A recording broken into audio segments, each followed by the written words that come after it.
Welcome back, everyone. I am really excited today because we are talking about sleep. And Jessica and I were talking before we got started about how there's been this slide from summer into fall with poor sleep habits that are getting translated through to everything that's going on. And then our pandemic of current is making everything exceptionally worse. And we are going to talk today about how to help parents get back on track with their big kids' sleep.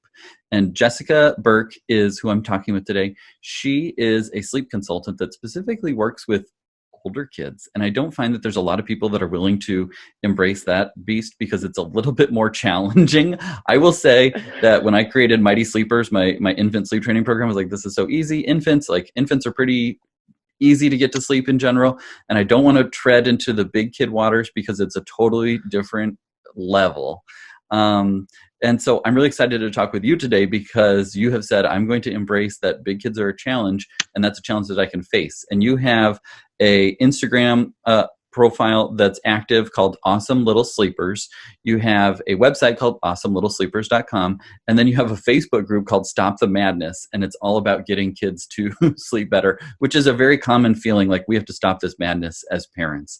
And so what we're going to talk about today is stalling, because stalling is the number one thing that I hear from parents that they are struggling with. And I will tell you that right now, obviously we're at my house and my kids are upstairs, and you might hear thumping as they jump around in bed and everything like that. But hopefully we don't have any visitors. If we do, we can just get a consultation immediately of what to do when you're distracted with Zoom and trying to chat with somebody else, and you've got a 4-year-old that's throwing stuff around, or we'll see how it goes. But I would love to talk to you today about stalling. So can you kind of set the situation up, Jessica, of what you typically hear from parents that are struggling with this? Yes, well, definitely. I've heard it all from families. I think the most common thing is it's two things. It's kids who won't go up for bed.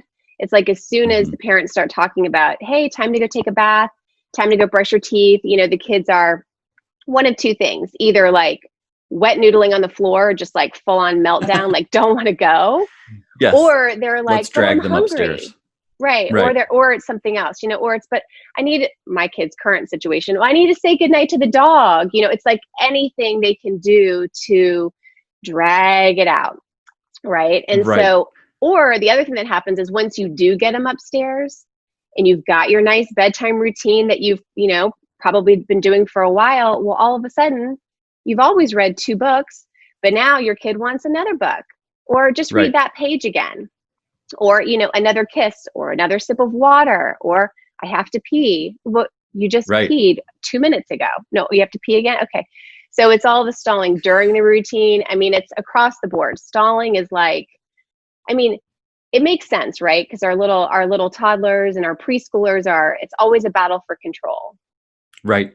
It's going on and there's all only day. A couple of ways that they can exert their control. One is, that's the most classic one that I hear too, is like, I have to go potty again, because what are you going to do? Say you can't go potty when they actually do that one time that they need to go potty and they had an accident and you feel terrible because you told them they couldn't. And there's lots of ways that toddlers can kind of exert this control and guilt on the parent. Like what's wrong with saying goodnight to the dog? Like that's something that every child should be able to do. Right, Mom? Right. You horrible mom. Right. Exactly. Oh my gosh. And then you have on top of that, the guilt of the pandemic, the guilt of I haven't got to connect that much, the guilt of I've been less patient or more aggravated because of said bedtime issues. And I guess I'll just lay with them for a little bit, or I guess they can go get one more drink or have a little snack and then we'll brush teeth and start over. It's a really tough balance, and it's not just the kid, but it's your own internal monologue of like, is this making me a bad parent because I'm doing this or saying no to another hug or another story? Like, shouldn't we be reading to our children all the time? How can I deny them that they want to read another story? I think that makes it even worse. Yes. Well, and then, tell me if you've ever felt this way before with your kids. I know I certainly have, where they're asking for that one other thing and you're like rolling your eyes going, I know you don't have to pee again, but you're thinking and you're hoping maybe this is the last thing. If I just give into this one thing, then maybe this will be it. Maybe this is the end. Maybe this is the last thing that you're going to ask for, and then they'll finally go to sleep easily. Well, and then you drop the F word, which is fine, right? They're fine. Just Fine, just go. Fine, just do Fine. it. And then immediately it's like 3 more fines before you actually get out Right. of there, if ever. Right. Yep. Absolutely. Absolutely. So, but to your point that, they're trying to exert their control all during the day. I mean, we're seeing this as parents all during the day, but at night, sometimes it feels so much more emotional because we're at the end of our Mhm. rope. We've had a long day as parents, and you're just like, oh God, please just go to bed. What do we need to do to make this easy? So it feels Right. a little bit more heightened and emotional for sure. So when a parent is there and they have their where we've described, which I'm sure, comment yes below if you're feeling that way as a parent right now too, because I think we've touched on a common pain point of parents. Where do we start? Like, where do you take it from here when you say, okay, I've had enough, something has to change? How do you help parents to move through that? Yes. Well, so the first thing might seem, I don't know, might be something parents that don't think of right away. It's what I call the magic of the early bedtime. Okay. I think this is what Okay. a lot of parents miss, especially as our kids get older, right? We think about when our kids are babies and they're, a year old or 5 months old, they need to go to bed early, right? But as our kids get older, we're like, oh, they're 3, they're 4, their bedtimes Right. should probably be 8 or 8:30. No, No. I find that, do you agree, Phil? Oh, totally. Yes, I I find agree. that, You do not yeah, need to have a late bedtime. no, I find that, I think all kids until, late elementary age are going to bed too late, honestly. And Totally. what For happens sure. is when parents try to put their kids to bed around 7:45 or 8, those kids are getting a second wind, right? They're getting that Hmm. cortisol rush, they're getting that amped up energy, and that gives Right. them the energy to fight and stall for even longer. That's when you get the kids that Totally. aren't falling asleep until 8:30 or 9, and that's where all the problems come in. So Amen. it's such a simple solution, but I swear, it makes such a difference getting your kids to bed earlier in the evening. Well, when we were, my wife and I, before we had kids, we were babysitting for her brother and their 3 little ones, and they were like 4 or 5, and they're going to bed at 7:30. I'm like, wow, we're never going to do that. We're going to have like really, family game night every night, and sit and do homework and like play games and all these things. And then I become a parent and I'm like, oh my gosh, they're so smart. Let's do this forever. Let's do 7:30 bedtime. And that's what we still do. We have young kids. We have, our oldest is 10, our youngest is 1.5. Everybody's in bed at 7:30. And that's just the standing order at our house. 4th of July is probably the only exception of the entire year where they stay up later. I mean, sometimes we'll stay at the pool a little bit longer, but if we're at the pool and we're going to tread on that 7:30, we put them in their jammies before we leave the pool, and everyone leaves the Smart. pool in their Yep. jammies so they can jump into bed. We haven't brought toothbrushes to the pool, but now that I think of that, I might do that so that they can just go straight to bed when they get home. But Yep. early bedtime is magic, in my opinion. Yep. And keep going about the early bedtime and whatever other strategies you have. Yeah. Yeah. Well, you just hit on one of my favorite sayings is, I was the perfect parent until I had kids, right? Right. It's like everyone has this great idea of how it's going to go. Yes. But yes, I love that. Yeah, my 10-year, I have a 10-year-old also, and she's Hmm. in bed probably around 7:45, and then she can Hmm. read a little bit longer by herself, but Right. I'm done with her because, science empirically tells us how important it is for kids to get enough sleep. But I think we as parents, we need our free time too. This isn't Totally. just a nice to have. It's like we need that. We need that Hmm. time to relax and recharge and have that kid free time, see our Right. spouse, do clean up the kitchen, do some work, whatever we need to do. So anyway, yeah, the magic of the early bedtime is such a real thing. And so I tell Well, parents, before we move on, hold on. oh, I want to just reiterate how important that is, because I think that is just can't be left unaffirmed, that you don't only need that time in the evening to yourself, to spend with your spouse, to relax and everything like that, but you deserve that too, because parents feel like they've only got this little window with their kids, so they stretch it out and they stretch it out and they stretch it out, and then they stay up later so that they can compensate and get the dishes done and watch the Netflix and connect with the spouse or catch up on their Instagram or those sort of things. And then the next day everyone's more tired, and you very quickly come to the place where you're like, well, yes, we're spending more time together in the evenings, but everyone's grouchy, including me. If instead what we do is we say we get this special time in the evening, and it's not a lot of time, but we're going to make the most of it, and then everyone's going to go to bed early, and then I'm going to get to relax. I'm going to get to decompress from the day so that I can wake up. I can go to bed early enough that I can wake up recharged, ready for the day, and be present for myself, for my spouse, for my kids, all of those things that you can be present for when you are energized and have had sleep. Absolutely. Absolutely. Yes. So parents, when I talk about the magic of the early bedtime, I say it's really important to watch your kids in the evening. Like watch your kids like a hawk, starting at like 6 o'clock. Okay. Okay. You're going to find a time where, depending on your child, they may not give you a sleepy sign like rubbing their eyes or yawning. That's actually a pretty advanced sign of sleepiness. Actually, what you want to do is you want to watch your kid a little bit earlier. What are their early kind of tells? Maybe they stop engaging so much. Maybe they're really talkative and they get kind of quiet. Maybe their head is kind of heavy and they're kind of like holding their head up, or start like relaxing their body a little bit. Or maybe it's the opposite. Maybe your kid, like at 6:45 or, right before you take a bath or something, they start to get super energized. That is also a sign that you've kind of just missed their sleepy window, and that maybe bedtime should have been, right around that time. So that's what I tell parents. Watch your kids starting around 6 o'clock. And I think you'll be surprised between 6:30, 7:15, you're probably going to start to see some signs like, oh, actually, maybe that is a sign of sleepiness. Especially if it's after a school day where they've been busy and they've been on all day at school, whether it's virtual or in real life. Like that's a lot for a kid to be on. Like you don't get all the breaks that adults sometimes get during the day to like have a moment to yourself. You're on for school, so you're tired early in the evening. Right. Yep. Absolutely. Absolutely. So yeah, so that's definitely my first tip. And it seems so easy, but people don't do it. And also you're not going to see the benefit after one night. That's the other important thing to say. Watch your kid, pick an earlier time. Even if you just move your bedtime 15 minutes earlier, if you're having trouble with stalling, just start there. Just move it 15, 20 minutes earlier for a week. Even that alone might help what's going on in your house. So it's definitely my first tip. So the first tip is go to bed earlier than put your kids to bed earlier than you are, meaning push their bedtime to somewhere in that 7 to late 7 o'clock hour rather than 8:30 or 9 or whatever you're doing right now. Yep, absolutely. Okay. So the second thing I like to do with kids who, like we said, stalling can start even before bedtime. Trying to get them up to bed can be a struggle.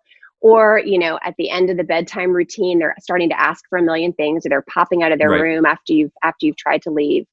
So what I like to do, back to our discussion about control, right? So they want to have control over, our toddlers want to have more control over things in their day. They're told, what to wear, where to go, when, what to eat. I mean, they don't have a lot of choices. Right. They're trying to be their little independent selves, right? And so I say, like, their job in life is to always going to be to press the boundaries. Like they're trying to figure out, like, if I do this, what do you do? What happens? And our job, they're really good at their jobs too. They're very good at it, right? And our job as parents is to make those boundaries, right? Kids need that. That's what actually makes them feel safe and secure, is to know that you are in charge, okay, regardless of what their behavior might be.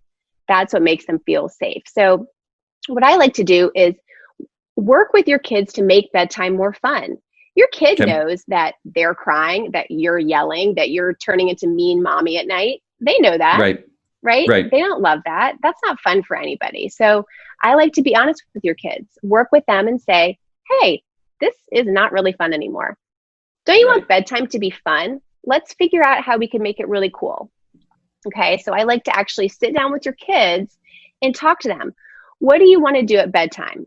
And, you have to have certain steps in the process, right? You have to brush your teeth and put on your pajamas. But other than that, maybe you want to read to them. But other than that, give them some choices. Say, okay, so let's say, what would make it fun for you to do at bedtime? And give them some choices. Throw some choices out there. Let them decide. Do you want to read one book or two books? Mm-hmm. Maybe let them put things in order. They can make that are reasonable. Not like, how many books do you want to read? Well, 40. You can say, do you want to read one book or two books? Perfect. You want to read 2 books tonight? Great. Yeah, I call it guided choices, right? You can even let them put things in order, right? Do you want to put on your pajamas before you brush your teeth? Do you want to pick out what lover you're going to sleep with? And then think about all the things that cause problems. Okay. So think about if your kid like decides that they don't like the books that you're reading right in the middle of reading Sure. books. Maybe Right. picking out the books is a first step. Okay. Mm-hmm. Then think about, if your kid's always asking for a sip of water, well, remind him, hey, bud, do you want to add a sip of water as the last step in the process? And then Right. you can actually work with them to write out a little step-by-step visual guide of their bedtime and tape it on the Perfect. wall of their room. You So can smart. draw little icons on there, like a little toothbrush, pajamas, whatever order your child picks, and then they can kind of help guide you along. And if they're into it, make it into an art project, make a little Right. afternoon of it. They could put stickers on it. This is their awesome bedtime routine. I Okay. love that. And I love taking it out of the bed, like out of the bedtime time too, like in the say in the Yes. afternoon, instead of the parents like plotting in secret, like this is what bedtime's going to look like tonight. And here's going to be the strategies we're going to try.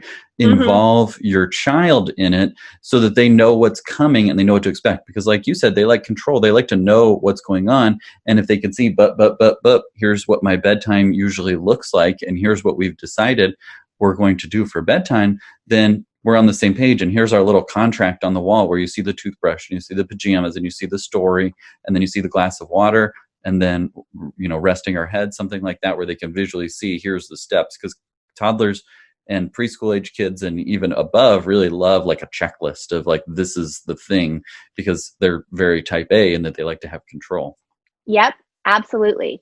And during the process, if your kid's starting to, wander off and derail, then say, well, this is the plan that we have. So we got to stick to it tonight because we already talked about it.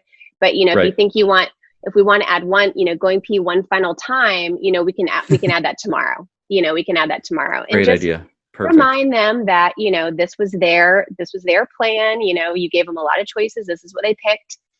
But I want to say, don't let it go crazy. You only want this to be like the last 10 to 15 minutes of really what happens like in their room. It's not like 50 steps starting at noon and working forward to 8 p.m. Right. And I don't even consider bath or shower as really part of this because that some people don't do that every night. So I just think of, really from teeth brushing on, what are the steps? Turn on the sound machine, turn off the lights, pick your lovey. And then the one last thing I love to encourage people to do to really put a fine point on like the end. This is the end of bedtime. This is when my expectation is you are in the bed, not to see you again, is to do like some kind of grand finale. Okay. At the end what of does that bedtime. Look like? Well, who knows? It could be anything. I was asking in my Facebook group, people had all kinds of great ideas. So some people do like a 10 kiss countdown. If your kid is learning numbers and stuff, so you do 10 kisses, whether they kiss you or you kiss them. Some people do like, rub noses or do some kind of final event where it's like, this is the end, or the world's greatest hug, something like that. Perfect. Something to really like put a bow on it, that this is it, we're done.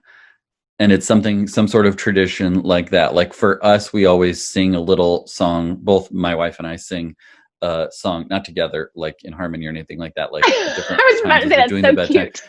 Well, we don't do it together, no, because we have a little bit different wording to it. But like she'll say goodnight to the boys and I'll say goodnight to the girls, and then we just cross the hall and switch. And we both end with like a little song that just kind of like puts a cap on things. And that's the final thing that we do. Yep. We sing You Are My Sunshine, and my kids yawn, because that's the other magic of the great bedtime routine, is that the repetition of doing these things in order every night, no matter who's putting them to bed, and then your kids fall asleep, the process of doing that, it's like classical conditioning, right? I mean, it actually helps it helps with melatonin production. It actually can make your kids sleepy. Like I said, my kids yawn. Like I swear, if I sang them You Are My Sunshine right now, they'd probably yawn. Oh, totally. Because we do that like our 1.5-year-old that still takes a nap. Like we'll sing that song before nap time for her too. And you can just see like she's go, go, go. And then she's just cued by that little song and melody to start relaxing and calming down and saying, okay, this is the signal that they're giving me that it's time for my nap. Yep. And I always encourage parents, I'm like, think about what's happening now at your house. because Mm-hmm. you might think your bedtime routine is read a book, sing a song, go to bed. But what your kid's experience might be is mom tries to read a book while I'm fighting her and asking for more pages and more books. And she's yelling at me and Right. telling me, no, we only read 2 books. And then I'm trying to ask Right. for another song. And then I'm getting out of bed. And, so That's their it's routine. Like that's that's what they're their used to. routine. That's what your Yep. kid may be used to. So wrangle that, get it under control, regain control of that evening. Well, I really like that too, because if you've got the little, artwork that you've done or the little checklist that you've put together, then it's really you and your child against the checklist, and me and you are on the same team. Oh, I wish that was on the checklist, but we didn't put that on there. Maybe we could add that on there tomorrow. We could add that if you think that's important.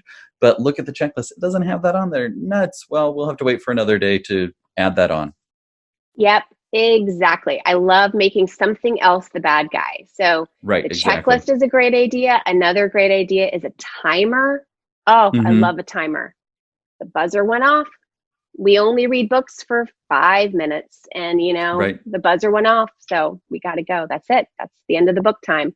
Yeah, And looking especially for. if they can set the timer, like if they set it themselves Mhm. and, turn it to 5 minutes or whatever, then it's even more so like, well, that was the time that I gave myself and now we're done. Yep. Yep. I love like turning the timer to 5 minutes, or if you have like a watch that has a timer on it, ask your kid, you could press the 5 or the 7, another choice. Right, Which do you right, want to press? Your timer. It's beeping. We're right. done.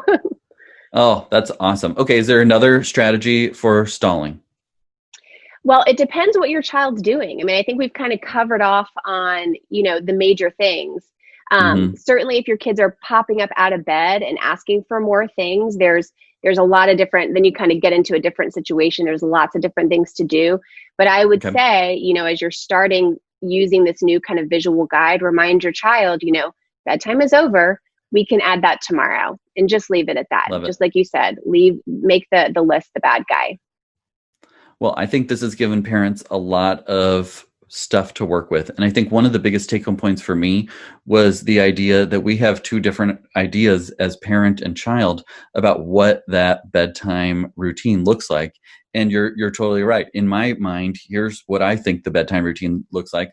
But in practice and from my 3-year-old's eyes, this is what bedtime routine looks like. And there's lots of aggravation, multiple steps. I have to come downstairs 17 times. And then I get my final drink, and then I'm sleepy and I go lay down and I go to sleep. Well, that's just in their mind what their routine is. So instead, we just have to mesh those routines together so that we have the same expectations. And I like how you talked about allowing the toddler to have the control and to make guided choices about what they can choose, because that's really what they desire and what they want. This has been so Yeah. helpful. Well, and remember too, I should say, you brought this point up when you were talking is any attention that we're giving our kiddos, that's what keeps their behavior going, right? So Yeah. whether it's positive attention, like, hey, good Right. job, bud, or stop doing that. It's time to go to bed. I told you this is the Right. last time. So positive attention or negative attention, it's all attention. Okay, Totally. so even though the end of your bedtime routine, your kid is coming down and you're yelling at them, and that's still giving them attention. So Oh, right. think about using this guide as a way to take all that negative attention and channel it into keeping it positive. Love it. So that you're able to just use that positive attention instead of ending the night with all the negativity and the yelling and the frustration. I think that's a great analogy and a great reminder. And I pretty much tell parents that all day long, because they ask me, why does my toddler do this? Why does my toddler bite? Why do they hit? Why do they scream? Why do they run off with the remote? Why do they bang their head? All those different things. And it's all attention. And I talk to parents about how that is the currency of toddlerhood. Oh. And the currency, I'll take it if it's a nice, crisp, $100 bill. I would love that. That's the positive attention. But if you give me all these crumbled up ones and it still equals $100, I'm still going to take that and put it in my bank account, because it's still attention, it's still currency. And so they'll take whatever they can get. It's those crumbled up bills versus the crisp $100 bill. It still is $100.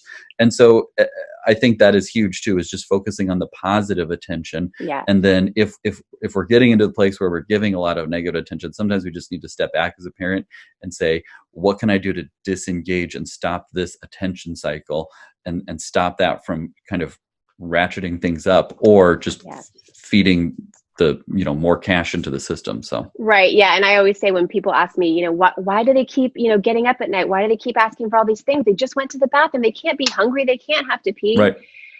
And the answer is, well, is it working for them? Right. Exactly. Kids, it doesn't take them long to figure out what's gonna work for them. What's going to Right. get that attention, what's going to get them to stay up longer, what's going to get their, mom to stay in the room longer. Totally. Oh, well, this has been such a pleasure. And I'm so glad that you're out there helping, especially those big kids, because that is a real challenge. And a lot of Yeah. parents, they're infants for 0 to 12 months. You can sleep train them from 4 to 18 months. But then they've got years and years of being big kids, and it stretches Yeah. so much longer. And the biggest thing is they can get out of bed, they can knock on the door, they can scream, and they can be stubborn. And they have little personalities that should be rational, but they're not being rational. So that just makes No it way. quadruply challenging for parents. So Awesome Little Sleepers is where to find you on Instagram, awesomelittlesleepers.com, and the Stop the Madness Facebook group. Thank you so much, Jessica. This has really been so helpful for parents. Yeah. Thanks for having me, Phil. This is great.